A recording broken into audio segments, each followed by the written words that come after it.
नमस्कार। कहा जाता है कि आज तक हम लोगों ने किसी भी भगवान को नहीं देखा है, और अगर किसी भगवान को हम लोगों ने सही में अपने आंखों से देखा है तो वह है सूर्य भगवान। हाँ दोस्तों, आपने सही पकड़ा। आज हम आप लोगों से छठ के बारे में बात करना चाहते हैं। छठ पर्व जो कल से शुरू हो चुका है। माँ कहती है अहंकार और घमंड से कभी भी छठ नहीं किया जा सकता है, और ये भावना इसमें रहेगा, छठ सफल होना बहुत ही मुश्किल है। आज इस छठ के मौके पर आपसे कुछ बात करने का मन कर रहा है। जिंदगी के आपाधापी में हम लोग अपने संस्कार और संस्कृति को कम मना पा रहे हैं, और इस तरह खो गए हैं कि संस्कार और संस्कृति को हम लोग सेकेंडरी मान लिए हैं। दुनिया में सभी जगह छठ मनाया जाता है। जहाँ जहाँ आप देख लीजिए, जहाँ जहाँ पर छठ के लोग, जहाँ जहाँ लोग गए हैं, छठ मनाए हैं। कुछ बात करना चाहते हैं, कुछ मन के बात बहुत दिनों से करना चाहते थे। इस बार हमारे घर में पूजा नहीं हो रहा है, और पिछले 3 सालों से नहीं हो रहा है। तो घर में जब भी पूजा, छठ पूजा नहीं होता है तो मन उदास हो जाता है, और बहुत सारी बातें करना चाहते थे, करते थे, अपने दोस्तों के साथ शेयर करते थे। आज आप लोगों के साथ शेयर करते हैं। घर में पूजा नहीं होने का दुख तो रहता है, बट किन्हीं कारण से पूजा नहीं होता है तो हम लोग नहीं भी करते हैं। और शायद ये छठ माँ का ही आशीर्वाद है, या उनकी इच्छा है, जिसकी वजह से हम लोग जो भी आज है हम लोग हैं। लोग ये सोचते हैं कि छठ पूजा तालाब में होता है या घाट में होता है, लेकिन ऐसा नहीं है। छठ जो है वो घर पे होता है, रास्ते पे होता है, और फिर घाट पे होता है। हम लोगों को बहुत सारा चीज़ सिखाया गया है, अभी भी हम लोग उसको सीख रहे हैं, बहुत कुछ सीखना बाकी है, और अपने संस्कृति और सभ्यता को करीब से देखना बाकी है। उसी क्रम में हम ये बात आपसे कर रहे हैं। छठ घर, तालाब और रास्ते सभी जगह में होता है। ये सोचना कि छठ तालाब में होता है एक मिसकंसेप्शन है। हम ये बात क्यों कर रहे हैं, इसका करने का कारण है, जो छठ व्रती होते हैं, जो छठ व्रत करते हैं, जो तिवैया होते हैं या तिवई होते हैं, वो घाट तक अपने घर से रास्ते होते हुए घाट तक जाते हैं। और जब ये रास्ता जो है और जो घाट है, इसको हम लोग सफाई करते हैं, साफ करते हैं। घर तो साफ होता ही है, रास्ता खासकर जिस दिन पहला अर्घ होता है उस दिन सभी लोग अपने घर से बाहर निकलकर रास्ते को साफ करते हैं। हम भी करते हैं। क्यों करते हैं? क्योंकि छठ जो पर्व है, छठ का जो त्यौहार है, उसमें मन की शुद्धि और वातावरण की शुद्धि दोनों को देखा जाता है। और रास्ते को साफ करना इसलिए होता है क्योंकि जो व्रत करते हैं, जो तिवैया होते हैं, जो तिवई होते हैं, वो साष्टांग दंडवत करते हुए घाट तक जाते हैं। कोई 25 दंडवत, कोई 11 दंडवत, कोई 5 दंडवत। घर से घाट का जो दूरी होता है उसके हिसाब से दंडवत तय होता है। किसी किसी का मानसिक होता है दंडवत पर, और कोई कोई होते हैं ऐसा जो साष्टांग दंडवत पूरा रास्ता भर ही करते हैं। मतलब वो पैदल नहीं चलते हैं, वो दंडवत करते हुए ही रास्ता को मापते हैं, और रास्ता साफ ना हो तो छठ पूजा के बाधा माना जाता है। छठ पूजा में इसको बाधा माना जाता है। अब इस बात को हम क्यों उठा रहे हैं? इस बात को इसलिए उठा रहे हैं क्योंकि हम लोग छठ देखने के लिए उत्साहित होते हैं। बहुत सारे लोग छठ देखना चाहते हैं, जिनके घरों में होता नहीं है, जिनके घर में होता है, छठ देखने के लिए काफ़ी उत्साहित होते हैं। और श्रद्धा के साथ तालाब में जाते हैं, घाट में जाते हैं। बहुत अच्छा बात है। हमारा छठ को जानने के लिए, संस्कृति को जानने के लिए हमारे मन में उत्साह नहीं रहेगा तो हम लोग देख भी नहीं पाएंगे, समझ भी नहीं पाएंगे। लेकिन जो इसी क्रम में जो छठ पर्यटक क्या करते हैं उस पर हम लोग को चर्चा करना होगा, समझना होगा। क्या करते हैं हम लोग जो रास्ता होता है जिसमें तिवैया दंडवत करते हुए जाते हैं, जिसमें कष्टी होता है, जिसमें साष्टांग होता है, उसको हम लोग रास्ता को गंदा करते हैं। कहीं थूकते हुए नजर आते हैं, कहीं कुछ खा के उसको फेंकते हुए नजर आते हैं। तो ये जो गंदा करते हैं, इसमें जो कष्टी करते हैं, जो दंडवत करते हैं, जो छठ करते हैं, जब साष्टांग करते हैं और उनको गंदगी मिलता है तो छठ पूजा में उसको बाधा मानते हैं हम लोग, और उसको सही नज़र से नहीं देख पाते। मन में एक छोटा सा टिस आ जाता है कि गंदगी है यहाँ पर, क्योंकि मैंने पहले ही बताया कि ये मन का शुद्धि और वातावरण का शुद्धि दोनों इसमें आता है। वातावरण को हम लोग भगवान मानते हैं और मन भी हमारा भगवान है। तो हम सभी छठ पर्यटकों से निवेदन करते हैं, हाथ जोड़ कर विनती करते हैं कि जो घाट जाने का रास्ता होता है उसको साफ रखने का चेष्टा करें। कुछ लोग ऐसे होते हैं जो चप्पल पहन के चले जाते हैं, जूता पहन के जाते हैं, बाइक से जाते हैं, कार से जाते हैं, बहुत अच्छा बात है। लेकिन और ये संभव ही नहीं है कि सारा रास्ता पैदल चला जाए,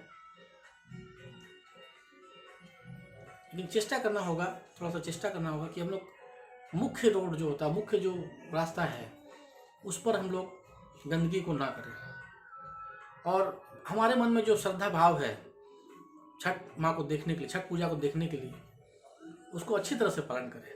अगर आप इसको जोड़ते हैं तो आपका श्रद्धा भक्ति में और जुड़ाव आता है, कमी नहीं आता है। इसको सही तरीका से करें, गंदगी को ना करें, अनुरोध है आप लोगों से।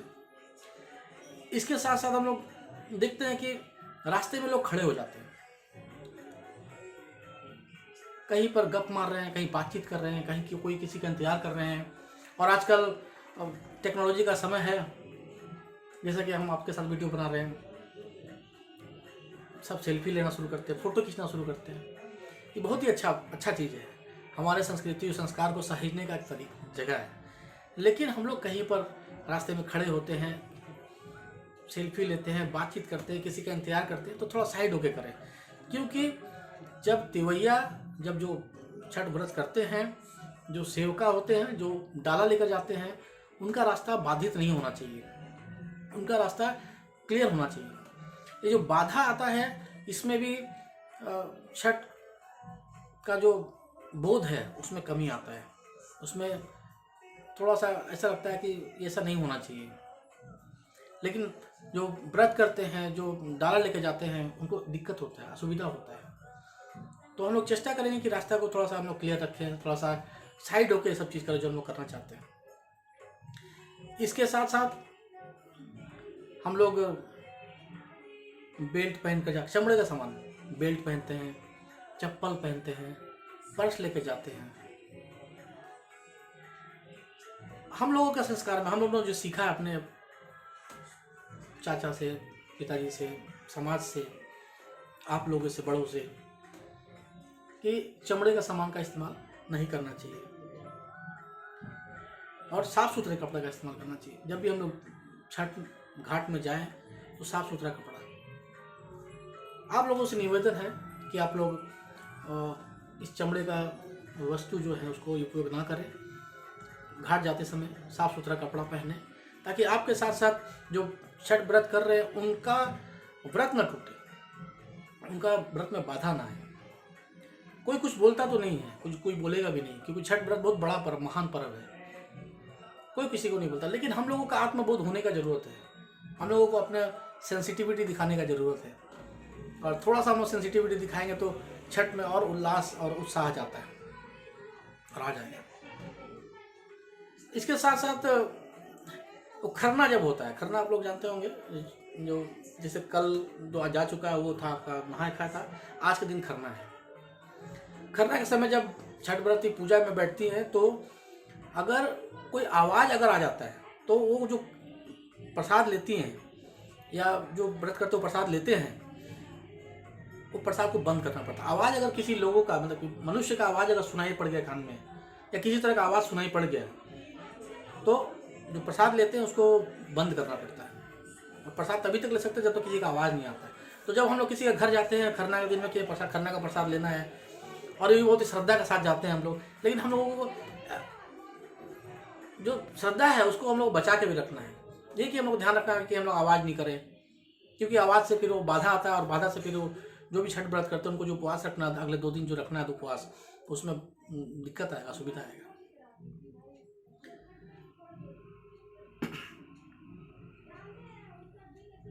इसके साथ साथ होता क्या है कभी जब हम लोग घाट की तरफ जाते हैं तो हम लोग जल्दी जल्दी करते हैं, हड़बड़ हड़बड़ करते हैं।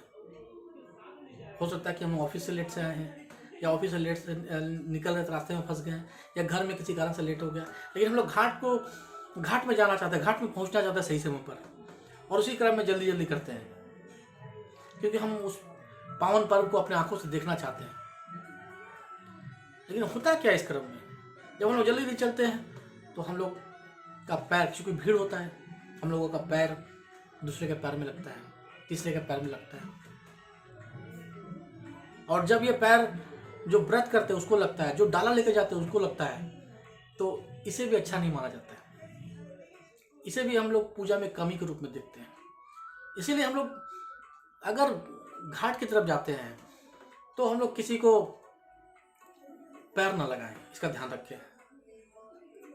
पैर लगने से पूजा को हम लोग कमतर रखते हैं, हम लोगों को सही नहीं लगता है। जो भी छठ पूजा करते हैं उनको उनसे ये पूछिए बात, आप लोग भी जानते हैं सभी, लेकिन हम अवेयरनेस के लिए बात कर रहे हैं, ये किसी को बड़ा या छोटा या किसी तरह दिखाने के लिए नहीं, ये सिर्फ अपना मन का बात है, आप लोगों से शेयर कर रहे हैं।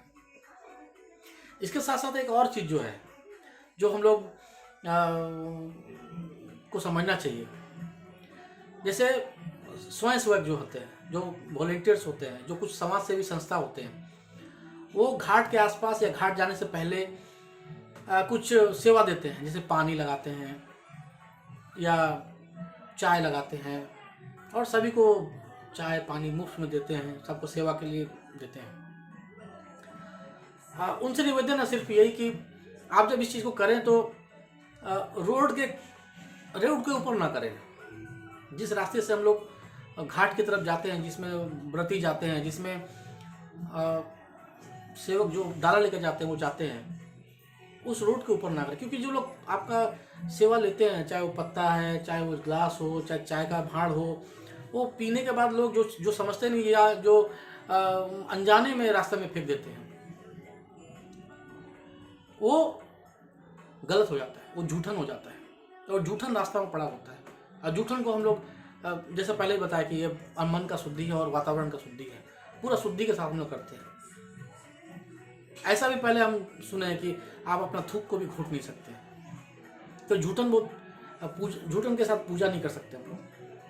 तो आप लोग सभी से निवेदन है, जो भी इस तरह का सेवाएं देते हैं, आप लोग बहुत अच्छा काम कर रहे हैं, लेकिन चेष्टा करें कि रास्ते के किनारे करें या थोड़ा सा अवेयरनेस दें कि भाई आप इस पत्ता को यहाँ फेंकें या इस ग्लास को यहाँ फेंकें या सफाई रखें। रोड में, खासकर उस रोड में जहाँ पर पूजा के लिए लोग जाते हैं आते हैं, उसमें ना करें। और ये भी देखा जाता है कि चाय वगैरह हम लोग रोड के ऊपर जाकर सर्व करना शुरू करते हैं, ये सोचते हुए कि सबको हम सर्व कर रहे हैं। ऐसा करें कि लोग जब जाने के आप चाय दे रहे हैं तो खुद आपके पास अपना टेंट में आपका जो कैंप लगा उसमें आए, आप जाए, रास्ता में ना दें। रास्ते में चाय पीने के बाद लोग उसमें फेंक देते हैं। कुछ बात था जो आप लोगों से शेयर करना था, वो किए। बातें तो बहुत सारा है, लेकिन ये वीडियो बहुत लंबा हो रहा है, तो हमको लगता है कि इस वीडियो को ख़त्म करना चाहिए। और आप लोगों से निवेदन है कि आप लोग बहुत अच्छा से छठ मनाएं और घाट जाएं, भगवान का आशीर्वाद, सूर्य भगवान का आशीर्वाद लें और सबको शुभकामनाएं देते हुए छठ का अच्छा से मनाएं, छठ पर्व को बहुत अच्छा से मनाएं, सबका सहयोग रहे, आपस में भाईचारा रहे, एक और बात जो इस क्रम में करना चाहते हैं कि छठ पर्व देखिएगा आप सब कोई करता है। आप बोलिए हिंदू बोलिए, बंगाली बोलिए, बंगाली भी हिंदू ही है, सब कोई करता है। बिहारी बोलिए, बंगाली बोलिए, पंजाबी बोलिए, मारवाड़ी बोलिए, मुस्लिम बोलिए, सब कोई छठ पूजा करता है और ये बहुत ही अच्छा माहौल होता है। आप सभी जानते हैं। और पूजा चूँकि कल से स्टार्ट हो चुका है, तो इस पूजा को हम लोग आनंद रूप से मनाना चाहिए। भगवान का आशीर्वाद हम लोग को लेना चाहिए। अपना विचार रखते हुए आप सभी को नमस्कार और छठ पूजा के बहुत सारी शुभकामनाएं, ढेर सारी शुभकामनाएं। नमस्कार।